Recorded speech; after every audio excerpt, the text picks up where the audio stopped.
have you stand right there, right here, Brian. I think Times Square is one of the most videotaped, photographed places in New York City. So it just seemed natural that Brian should have his open there in Times Square. And with all the noise, the horns, the people, the gawkers who stopped and took pictures, I think it really sort of set the mood for Let's Talk New York City. That we are in the city, that this is a metropolitan area, that this is an urban place, and this is where this broadcast is going to take place. And I think it set the tone for why we were here. I'm standing in Times Square. I'm standing in Times Square, wondering what would happen if we took young people living in one of the world's largest cities. I'm standing in Times Square, wondering what would happen if we took, trying to generate some saliva. I'm standing in Times Square, wondering what would happen if I took young people, young Adventists from one of the world's largest cities, asked them their questions and concerns about life and faith. I'm standing in Times Square.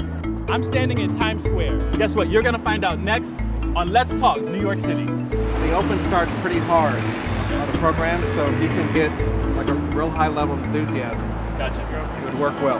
I'm standing in Times Square, wondering what would happen if we took young Adventists from one of the world's largest cities and asked them to share their questions and concerns about life and faith. Let's find out what happens next, and let's talk New York City. Why don't we kind of allow him to kind of mingle with the participants? He can go mingle with them, but that would be he would go to his green room, and if he wanted to, if he first comes in, and then he can rest in his green room.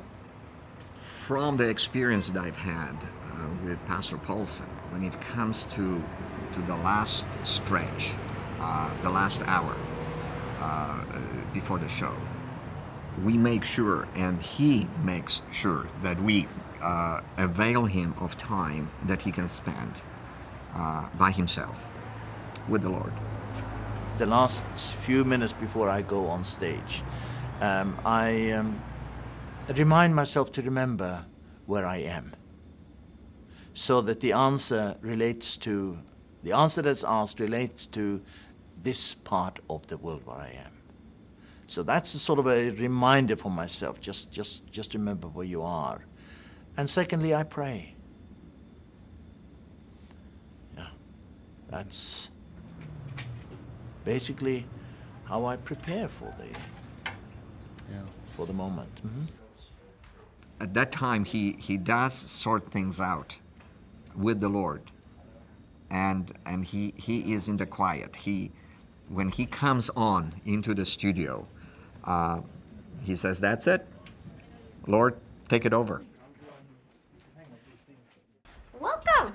How are you? I'm well. How are you? I'm fine. Good, good. I actually like the. Are you going to do the tie? Do you feel like a tie? I don't. Good, because I like the green with no tie. Okay. Done. Okay. That was easy. Yeah. That was easy. That was easy. The makeup artist, she should have a roller. You know, Just natural. I want to look fairly natural. Just take a bit of the shine off. Okay. I will tell her that. I will tell her now. And cover the blemishes. What blemishes? Do you want to go out and meet them now? Well, I figured let's do that now, then after you. Okay. But it's team. It's all about team. Here they are. Boy, okay.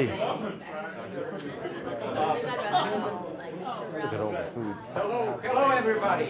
Hello. Hello. I'd like you to meet Pastor Jan Paulsen, and you have a chance to get acquainted before getting acquainted with the conversation.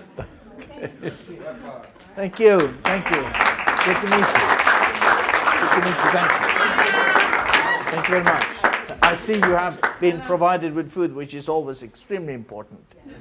So, yeah, it's good. It's good to be with you. Good to be here in New York.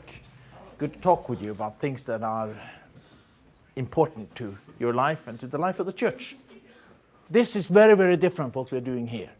For many things happen on these university or college campuses. It's a different type of engagement, different kind of concerns, different type of questions. It's different from that of a younger person's. It's always important from my perspective that I should hear what's in your hearts, what's on your minds. and how you feel the church can do it better. And I think it's very important that we are in a city, a big city. I mean a very big city like this. So thank you for meeting with me this evening.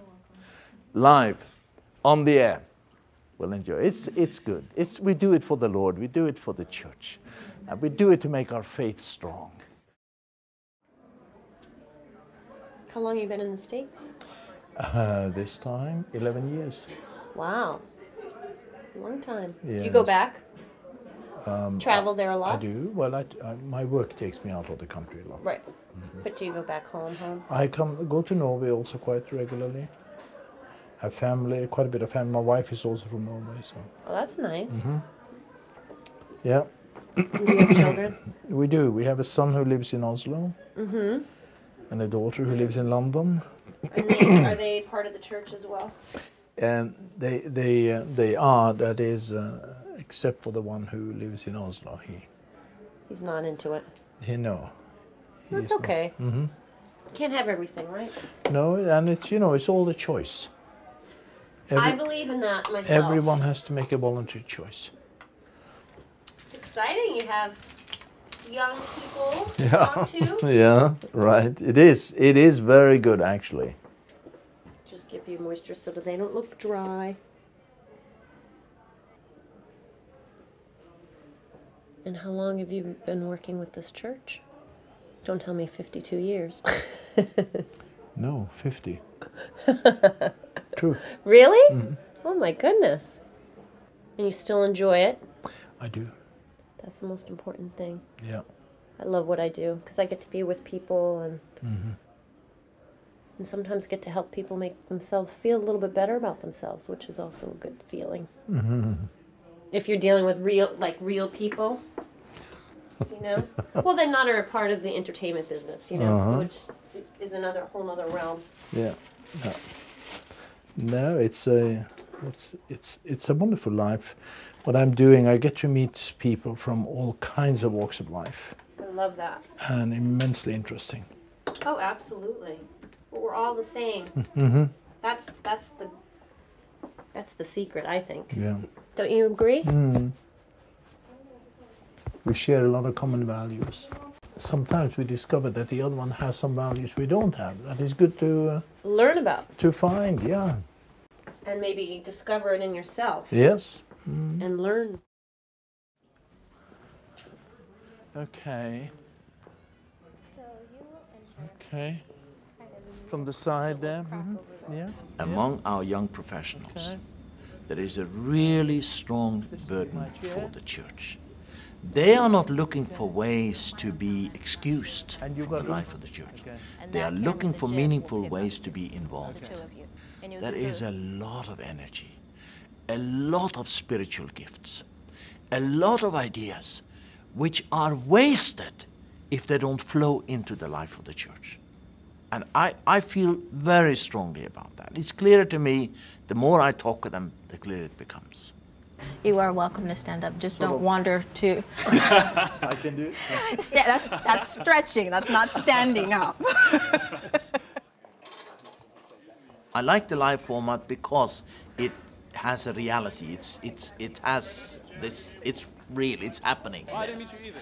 I've said sometimes to some of these young people, this is your opportunity. If you want to make fool of yourself, this is your chance. When we come from the open, you will clap. So you guys have practiced, and not just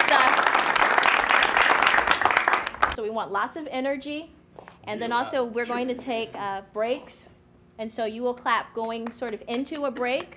And before the break is over, we will start clapping again. The uplink is running, by the way, and California has the picture. Do you have any questions?